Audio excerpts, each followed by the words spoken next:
అందరికీ నమస్కారం అండి. నా పేరు doctor Paladugu Lakshminarayana, Ilizarov and limb construction సర్జన్ని.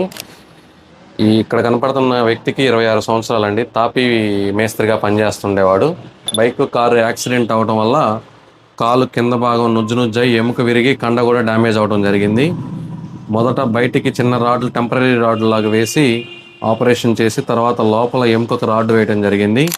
అదంతా ఇన్ఫెక్షన్ అయిపోయి ఎముకంతా బయటపడి రాడ్డు కూడా బయటపడి చాలా కాలం తీవ్రంగా ఇబ్బంది పడ్డాడు. మేము ఆ రాడ్డు, ఇన్ఫెక్షన్ అయిన ఎముక అంతా తీసేసి ఇలిజరో సర్జరీ లాగా చేసి మళ్ళీ ఆ ఇన్ఫెక్షన్ అయిన ఎముక భాగంలోకి ఎముకని జరిపి కొత్త బోన్ని పెంచి ఇలిజరో సర్జరీ ద్వారా ఇతనికి ట్రీట్మెంట్ సక్సెస్ చేయగలిగాము. ఈ రింగుల మీద ఇతను నడవటం, తన పని వరకు తను చేసుకోవటం అన్నీ కంఫర్టబుల్గా చేసుకోగలిగాడు. ఇన్ఫెక్షన్ అంతా తగ్గిపోయింది, ఎముక కూడా అతికిపోయింది. ఈ రింగ్స్ కూడా తీసేస్తున్నామండి.